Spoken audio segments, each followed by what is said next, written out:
Sugar Sean O'Malley ends up having his first career defeat at the hands of Marlon Chito Vera in a fight in which started off very well. Sean O'Malley was able to land a couple good leg kicks, but quickly in the first opening round, you saw a big injury occur that really took a toll on Sean O'Malley's performance in this matchup. He pretty much went ahead and kind of rolled his ankle very badly. Like, some people may roll their ankles, but this one was like really, he kind of stepped into an already rolled ankle and he just further and further and further went ahead and just, it was a very bad injury to say the least. For example, Henry Cejudo had this happen to him, and I believe Michael Chandler. So with that, immediately the mobility of Sean O'Malley deteriorated. It was just taken away. Sean O'Malley has always been a good outside fighter, always moving around, always keeping his range, always tapping and moving and being a good sniper, a great outside fighter. But this time around, simply that just got taken away. And Chito Vera, being a very physically strong fighter, in his matchup, you could immediately see that Chito was the bigger man, and he was able to walk him down. And as soon as they kind of faced off in the pocket with an already injured leg, injured foot, Sean O'Malley just simply lost his balance, got put on his back, and Marlon Vera followed up on it, and he went ahead and landed a nice elbow to seal the deal, and Herb just stepped in. I believe this is the second time Sean O'Malley injured his foot in the fight. I believe he had another fight where he was competing, and I believe it was due to a kick that injured Sean O'Malley, and he couldn't continue on. And luckily the fight ran out of time, and he got the decision victory. And that was when you saw like Sean O'Malley be on his back with the Joe Rogan interview. I believe that was the one. I can't 100% recall if it was an injury or his opponent inflicting the damage onto his leg, but something like, something happened again to his leg. It's just unfortunate that something like this happens to a fighter. You never want to see a fighter self-injure midway through the fight, especially when you have all that hard work done for months on months and end, and you just go in there and kind of injure yourself. It's unfortunate, very unfortunate, but that is just how things go in the sport of mixed martial arts. You can't depend on anything to go just smoothly, and that's just what Sean O'Malley had to find out the hard way. But now a lot of people may go out and say that Sean O'Malley may have finally been exposed, right? This is the thing when it comes to these young up-and-coming fighters that have some steam behind them, that get that main event on a fight night or the co-main event on a pay-per-view. And it's unfortunate that people look down on those fighters, where in reality you should always look up to these fighters, because these fighters are the future of the sport.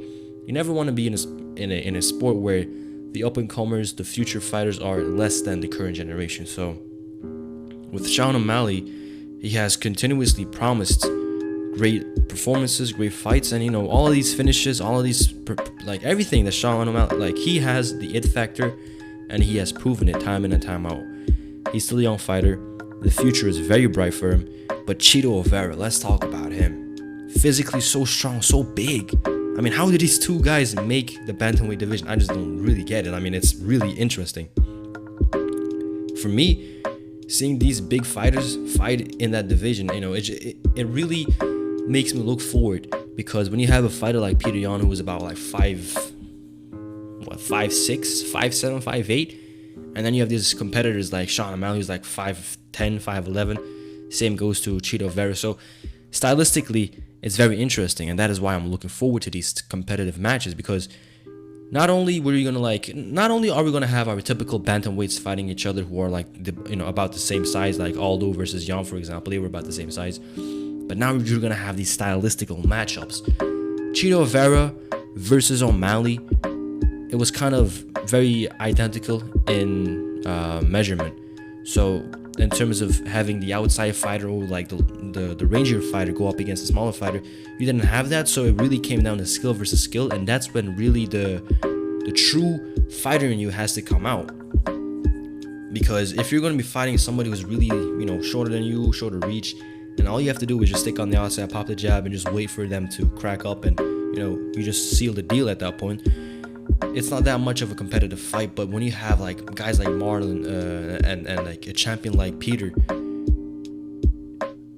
come together and face off, that is when you see the skilled smaller fighter go up against a skilled bigger fighter. That is when you see true mixed martial arts. In this matchup, you saw true mixed martial arts, but just not for long.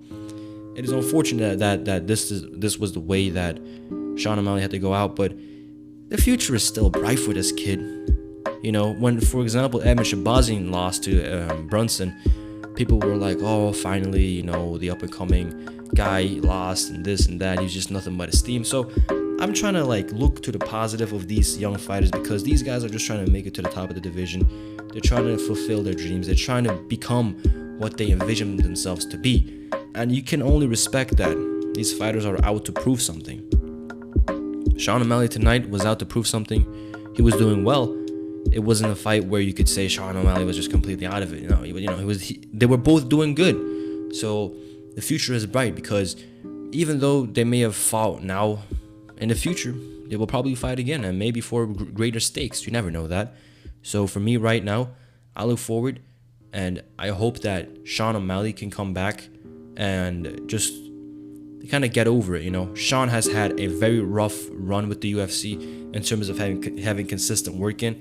You know, his last fight against Wineland, and now he's back, and you know, he's injured again. We don't even know how long he will be out for. And with that said, it is also coming back to the fact that, you know, Sean has, you know, he had this big entry to the UFC with his contender run and all that, but then with all the USADA stuff, he was out of the game, waiting. I hope it's not one of those things again, because you don't want to see a fighter like Sean wait too much. But of course, this is an injury. It is different, but I just hope that we will get to see him fight very soon, because ultimately these guys are just out to try and entertain and put up these good shows.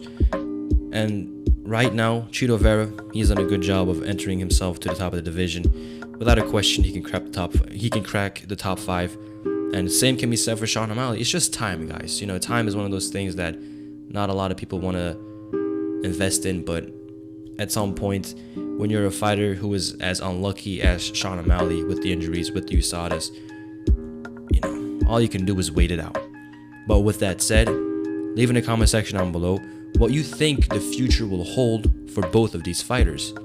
I believe the future is pretty bright, and I believe that Sean O'Malley can come back relatively soon. But as always, I've been Keenan from Keenan KTV, signing off. Later.